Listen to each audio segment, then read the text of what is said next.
A mummy's girl. Every choice goes past her mother.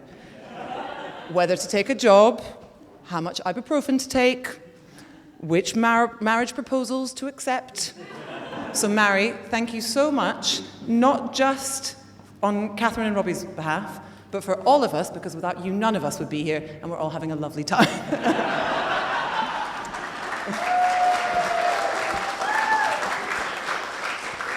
Kathy, on the other side, she's the adventurous one. She's moved cities, she's made friends in so many places, all of which are represented here today. And on her second date with Robbie, she ventured to London's Winter Wonderland, met his entire extended family, got a 2-hour grilling, and possibly became Smashy Kathy, but that might have been a different date. But worth mentioning anyway. Original Catherine, in contrast, is a bit more discerning. When competing schoolboys were after her, she rejected both of them. The Falks met her on date 2. We met Robbie on a date 42, give or take, because only then was he deemed safe. There are, of course, a few things that Kathy and Catherine have in common. Hardworking. She meets any challenge head on. She is sassy. She is funny. She can read people like a book. She has an ass that just won't quit.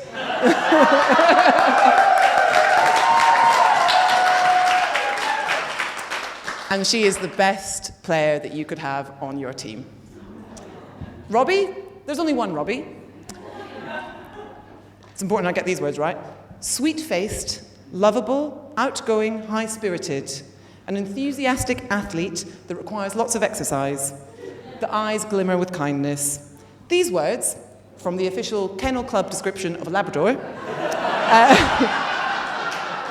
also happen to be the perfect summation of our puppy dog friend.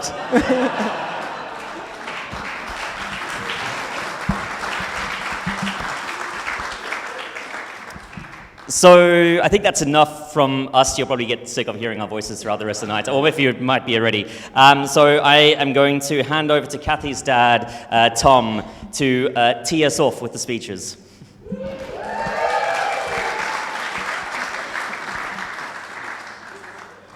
Thank you.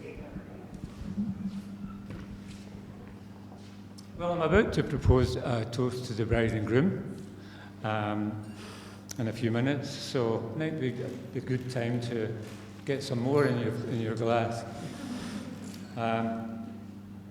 Firstly, though, I must say this is a beautiful place to have a wedding.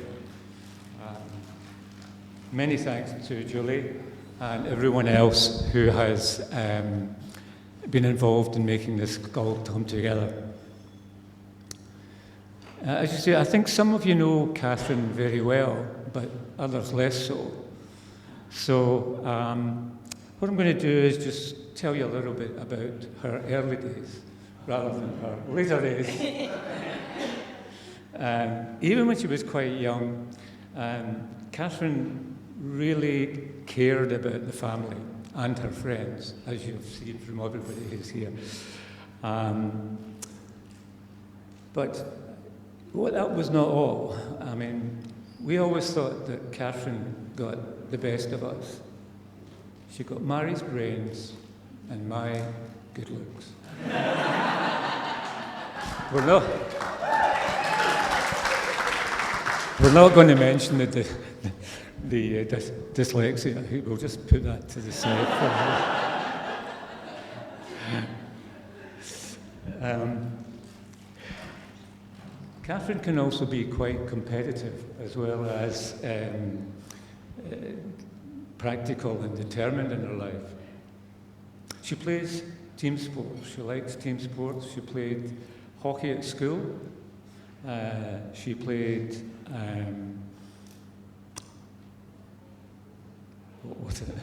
shinty at university, and she also played hockey again in London. And she still got all her teeth. I think that's pretty good. Even when she was quite young, Kathy was competitive. I was in hospital. She was about 6 years old, and I was in hospital And when all the kind of tubes and things had been taken away and a plaster was put on, we invited Catherine. And she walked in and she looked at me and she looked at the plaster and said, "Is that all that's wrong with you?" I've got a bigger plaster than that.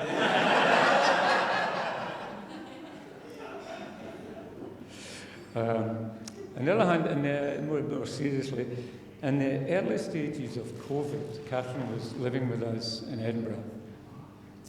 And Mary has an aunt who's in her 90s, lived alone and lived about a mile away. And the auntie would get somebody coming in the morning, caring, and somebody at last night putting her back to bed. Catherine went up almost every day to give her lunch. And she also chatted to her, and if there's anything else needed done, she'd do it. Then she'd come back to her house and go back to work. She insisted, absolutely insisted, that I should not get involved because I was the oldest and therefore the most vulnerable if Kathy or any of us caught COVID. She was determined to protect her dad. Kathy, you're a most wonderful daughter. Thank you.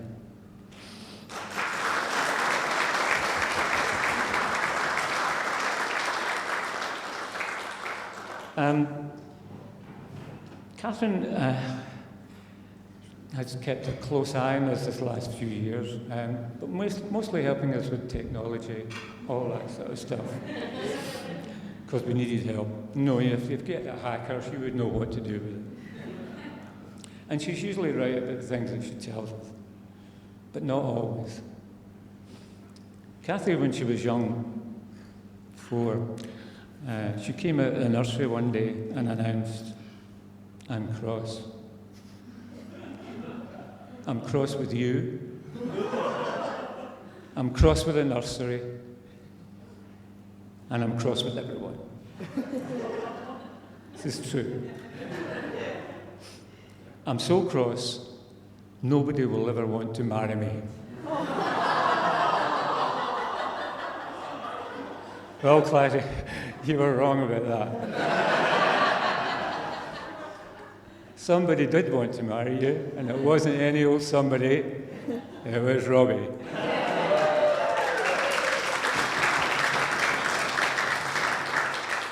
Most of you know Robbie quite well. He's a man who likes to do things properly. Why are you laughing, Robbie?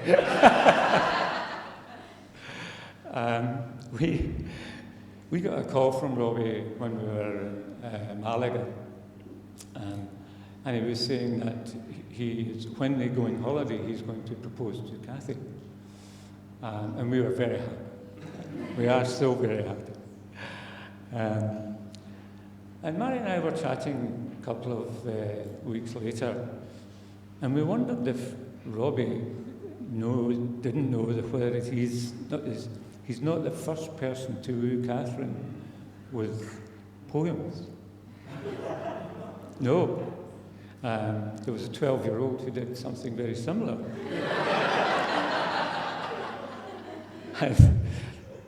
And the last 2 lines of this young man's poem was, "My love for you will never fail. I carry it around in a wee tin pail."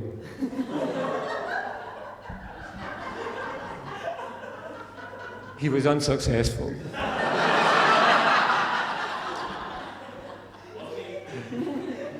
So Robbie must have done something right. I admire Robbie. He's very practical, and he makes a lot of improvements along in the house in London and in our house. I know this may come as a surprise to some of you, but this is true. When he does what he does, and he just does it very quietly, and it's good work. And I must say, I think we all know he's a bloody good organiser. and likes a bit of a party as well. So thank you, Robbie. Murray and I are absolutely delighted to have you as a son-in-law. And we're looking forward to seeing how your lives together progress. So with that, I think I'd like to raise a glass to Kathy and Robbie. Thank you.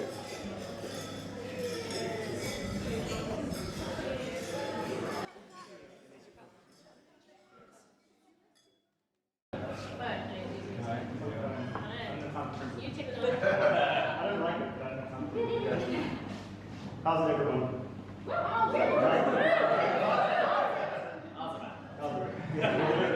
Such a beautiful day. Such a beautiful venue. Such amazing people.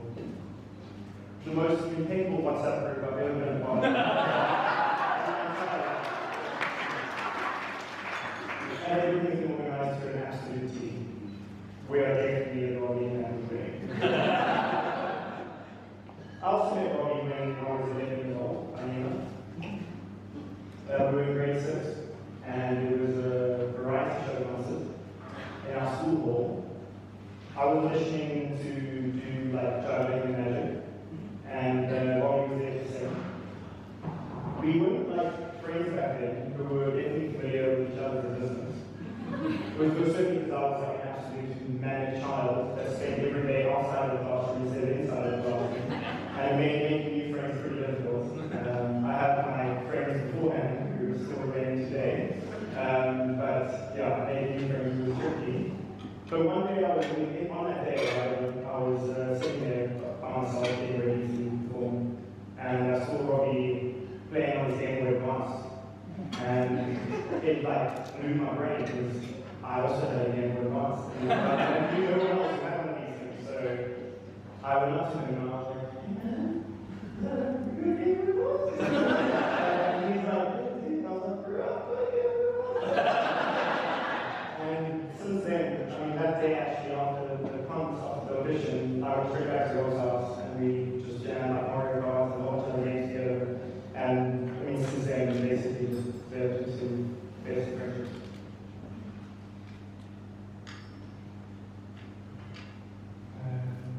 Okay, so. Playing video games at each other's houses every day, playing button cricket, swimming, reenacting WWE wrestling from the matches we watched the week before. Most of us went down with tournament breaks and rush, by the way, all the days later. After school, we would spend every day, most days, surfing, riding our bikes, over dirt ramps. I didn't have a bike at that time, but a mountain bike. So I traded my Game Boy Advance with someone else, a mutual friend of ours who had a mountain bike and he went to the Game Boy and got myself a mountain bike. Which was like the best thing ever because then we just could ride every day. We spent our evenings evading cars as they came around, smoking enchies. And I'm proud to say that Rob tried it once, never did it again. Maybe there was that like one time when we were 18 at like Springboks where you tried one more time and then you put it out and you put the enchi butt in your wallet for some reason and you kept it for years. I don't know quite why, but but you never smoked again, so good for you, bro. At one point we even got into recreating Jackass stunts. We would like concoct these incredible stunts, and Robbie would almost be the director of everything, and then I would do a whole bunch of dumb things, and we never really hurt ourselves too badly, like miraculously. But we caught this all on camera. We even recreated a rip-off of I Know What You Did Last Summer in my mom's pottery studio called I Forgot What You Did Last Winter, and it was epic, and we unfortunately lost all the footage, but we would have loved to have that footage today. We spent many weekends working on all those things. We would sit on the toilet in my mom's pottery studio, which was about halfway across the room to a dartboard, and we would just chuck darts as hard as we could at the dartboard, missing and like making holes all around the dartboard. But we had the most incredible fun, like growing up. This all basically happened within 2 years, grade 6 and 7. After junior school, we went to different high schools. But we yearly went to Onrus with Julie and Ellen and Laura. And we had the most epic parties, the only way folks know how to party. At one point, we found ourselves on the roof with a beer in one hand and holding the chimney on the other hand, like headbanging to some music, and then the chimney like moved, and then we were a bit freaked out, and we got our way back down. And surprising, like none of us ever hurt ourselves hectically. I mean, there were some casualties, but at least not us. I taught Robbie how to ride a unicycle in Onrus. He learned very quickly. Within like 1 or 2 days, he was cruising up and down that street in Onrus, and there's photos to prove it, so he did it. A little bit later in our lives, Robbie and I moved into a flat together in Newlands, playing Xbox, wrestling in the lounge, playing indoor cricket in the lounge, and making ginger beer in our kitchen. The only real difference between then, when we were kids and when we were adults, was that we could drink alcohol and be even sillier and act like absolute children. And you know what? To this day, Robbie is still an absolute child. But don't for 1 second think that that's an insult or a bad thing. When we were kids, I watched Robbie sing, dance, play, and laugh. Where am I? I'm sorry.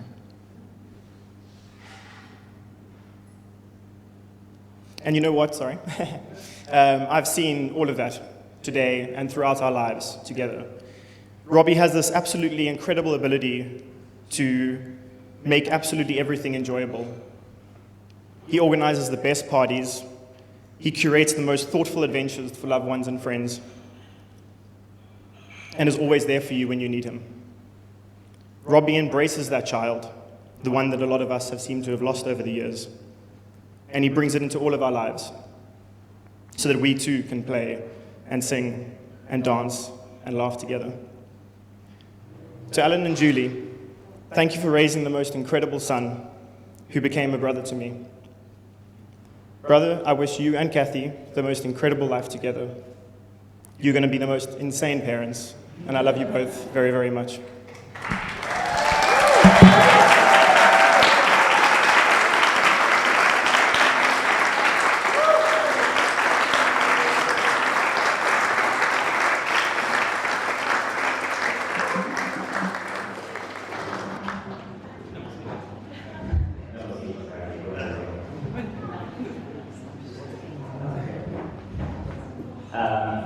Thank you so much, Lawrence.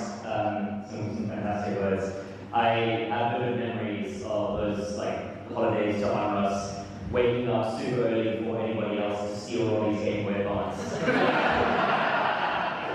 I could get a couple of hours of game time before he came downstairs and was like, "Where's my Game Boy Advance?" But now we get to put in the next cartridge into our Game Boy Advance.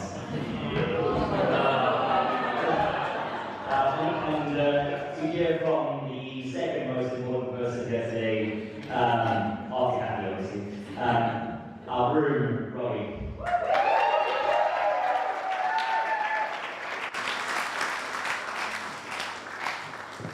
All right, here we go.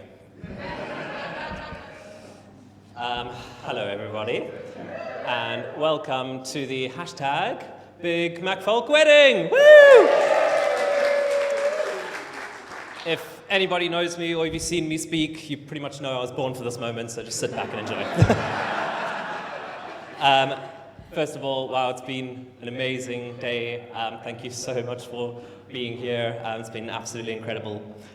When I look around this room, I see 72 people who tried incredibly hard not to get sunburned today, so thank you very much.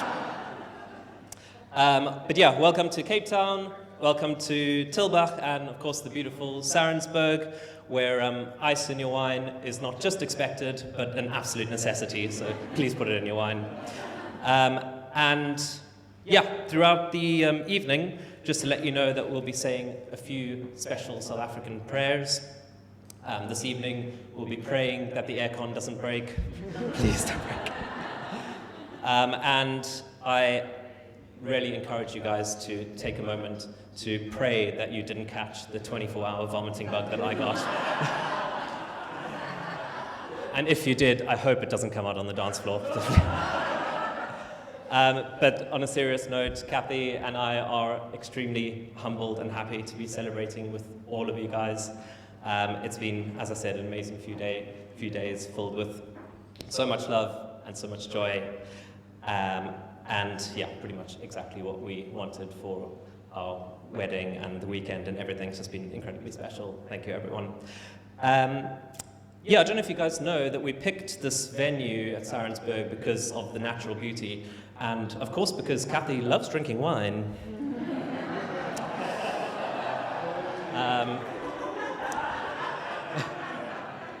I'm sorry, Kathy, but I did warn you that we all grew up in the pool and we are very strong swimmers.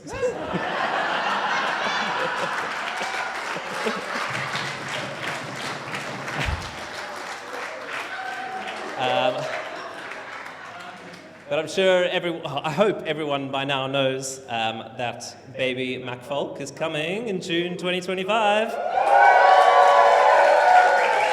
I think we can all do a cheers to that first. Cheers.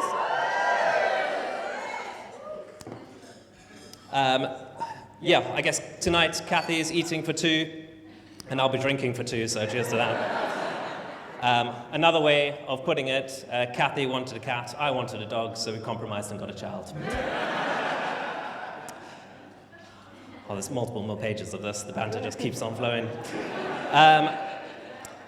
But yeah, obviously coming here for the wedding is extremely exciting, but then having the kind of pregnancy announcement on top of it, and everyone coming and being like, congratulations, congratulations, and then you're like, and she's pregnant, congratulations, congratulations. It was incredibly special. Yeah, just made the whole trip like so much more enjoyable. But yes, I need to crack on. Oh, one thing. Because Kathy isn't drinking today, she has seriously beefed up the dessert menu, and there's a huge cabinet full of desserts over there. So I think it's a win-win for all of you guys. There's more booze because she's not drinking, and there's more desserts, so enjoy. But yeah, I need to start with many thank yous. First of all, thank you to everyone for traveling here. I know literally everyone has traveled here. Thank you to everyone who travelled from London, Edinburgh, America, Ireland, Dubai, New Zealand. I'm sure there's many more. I hope that all of you guys, especially you that are here for the first time, are enjoying the kind of beauties of South Africa and the sweet smell of Factor 50 sun cream. And also, I want to say thank you to everyone who travelled from Cape Town, especially the southern suburbs. I know we had to cross the Boerbosch curtain to get here. So it's a pretty big deal, but we made it, and thank you very much. I have to do many shout-outs. I tried to just do them as fast as possible, but I'll still try to be as sincere as possible, but there's lots to get through. But a massive thanks to both of our parents for Tom, Mary, Mom and Dad, Al and Julie, for everything that you've done to help make today possible, for helping make our lives possible, and so much more. You guys have done, so much. So thank you very much for all the love and support. Got some best people to thank. Law, obviously, for everything in terms of being my big sister, but thank you so much for helping us with the quake today during the ceremony. It was very special to have you up there. Just in general, I guess, and Fiona also for helping us tie the knot. The ceremony felt just so natural and happy, and it was a very special moment. So thank you to both of you for helping, and of course Andy and Alona for all the emceeing. And I'm very sad you didn't do a rap. No one has that. Still coming. Also thanks to Tom and Brett and Jules, of course, for helping get me through 2 stag do's, and all the help that you've done today and everything else. Of course, also thank you to Isla Bell, James and Sconnell for all of your guys' help in getting Kathy ready for today, her hen, and all the other stuff that you guys have done for us. And Marnie, thank you. And also a special thanks to Nate, Where you are, Nate? Oh, they were for doing all the stationery, all the lovely like orange stationery on the tables and the welcome chart. Thank you very much for doing that, Nate. And then I just wanted to say like a general thank you to cousins, aunts, uncles. We've got school pals, uni pals, work pals. We have old friends, new friends, friends who introduced us. Well done, Jess. We have friends we made in London at house parties or holidays away. And of course, to everyone's partners and plus ones, like it wouldn't be the same without any of you.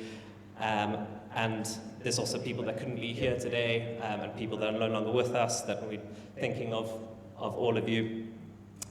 Yeah, I think just a big thank you to everyone and Marcel and the caterers and coordinators and photographers and everything. It's been an incredible day, so cheers to all of you. Woo! All right, page 1, done. This next section I'd like to dedicate to my wife. Again. I was wondering whether I should start calling Kathy my second wife from today. But this is the official big wedding. The rings are actually on, and they're staying on. And as Kathy keeps reminding me, they are staying on forever.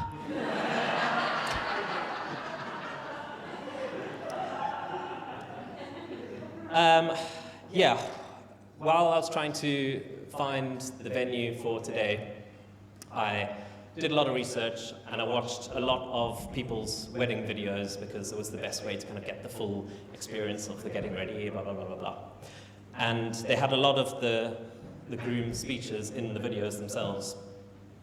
And I noticed there was a bit of a trend. It seemed like what I thought was a bit of a South African tradition that all the grooms came up and said basically the exact same line. So I thought that seeing that all of you guys have come all this way, it's only fitting that I say this line.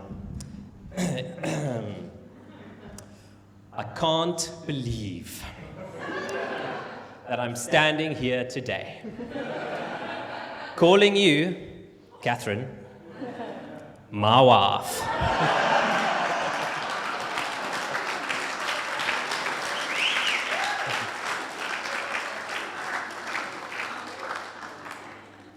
That's awesome, yeah.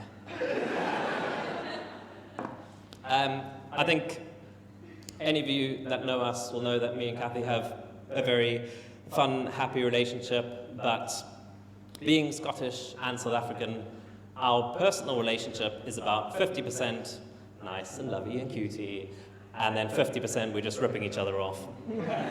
So it felt appropriate that the speech met those ratios. So here we go. I'm going to start with some funny things about Kathy, and it goes on for about a page. All right. When I first met Kathy, she told me that her favorite movie and book was Pride and Prejudice. Little did I know just how much period drama I'd be in for.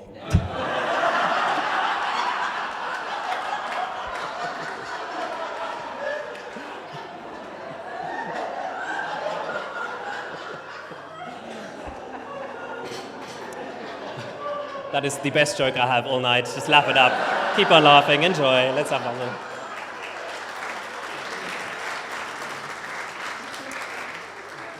Everybody knows that Kathy is very open and honest about her horrendous period pain. So we thought the only way to get through this wedding without any drama was to get that girl pregnant. It worked like a charm.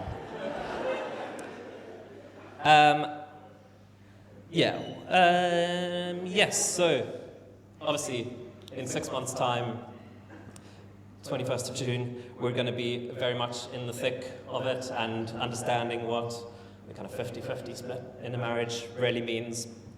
Honestly, I think I'm pretty happy that we're going to be at this 50-50 ratio because that ratio seemed a little bit off recently. When it came to wedding planning, yeah, Kathy was like, you know what, it makes sense. I'm from Edinburgh, I'll organise the Edinburgh one. You're from South Africa, you organise the South African one. She was like, don't worry, I'll take the 20 people wedding. I'll book a restaurant, a cocktail bar, it's completely fine. You just take the 70 people destination weekend wedding of a lifetime. Including pre-wedding activities, guides, and the impossible task of explaining the dangers of South Africa to everyone without scaring the shit out of them.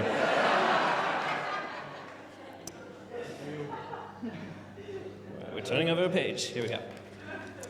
But I understand, and I was completely happy doing more planning because I know that Kathy has been very, very busy with her public service, which we all know she's very, very into.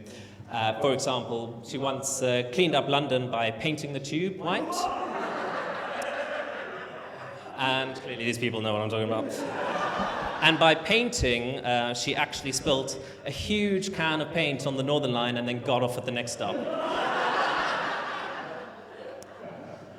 She also did her public service during COVID by leaving me and the other rule breakers and buggering off to Scotland for 4 months, and then complained it took me a while to propose. I mean, she wasn't even there. But she is very kind. Her door is always wide open, according to her corporate video. And Kathy's obviously an incredibly warm person.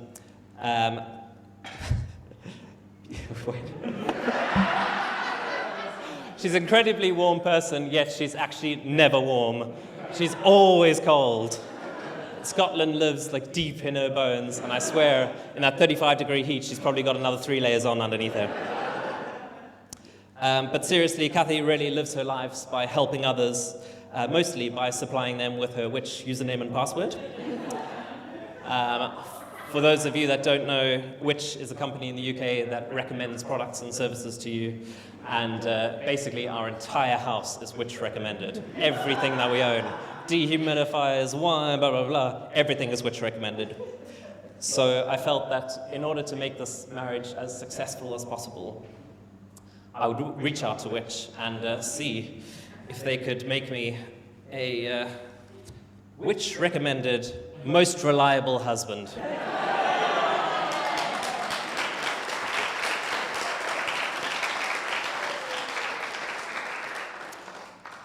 All right, that's enough knocks for you. But on a serious note, Kathy looks beautiful. Before we start, can we raise a glass to the beautiful bride? Woo! Moreover than Kathy being a beautiful person on the outside, she's a beautiful person on the inside and brings so much joy to my life, so much warmth and happiness to my friends and my family. And I've seen the happiness that she brings to her friends and to her family. And it's really kind of unparalleled, and she's just an incredible person.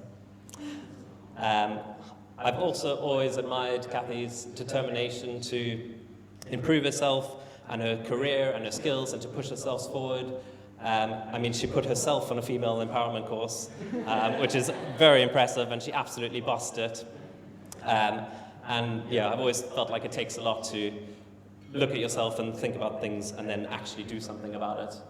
And she's a very kind of action person that always wants to improve herself and our life and everything. And I always really, really appreciate it. Yeah, what have we got left? One more page, we're almost there. I think the thing that I love the most about our relationship and our love for each other is that it's not built on grand gestures, even though I'm currently standing here doing a grand gesture. But it's not normally built on grand gestures or telling the world about how much we love each other or being the best at something. I think that our love for each other is made up of many, many little moments of happiness and joy and very genuine moments that happen on even the most average of days. When we come home, one of us comes home, the other person always stops what they're doing to have a chat and to have an embrace, and to take some time to catch up with that person, even if it's literally been a few hours. When we're working on opposite sides of the house, one of us comes over to knock on the door and give the other person a little hug and then go back and do their own thing. And when we kind of share stories with each other about silly things that we do and laugh at each other and the stupid stuff that we've done to work and all sorts of other things. And of course, when someone wakes the other person up at 6 a.m. to tell them that they're pregnant, resulting in a very high-pitched, "What?" But for me, it's all of those little moments of joy every day that make up for a lot of love and the best foundation for a marriage and parenthood that I could think of. So, Kathy Ann, I love you lots, and I couldn't imagine a better wedding, a more beautiful bride, a more amazing place, or more incredible people to be sharing it with. So thank you very much. Cheers to us.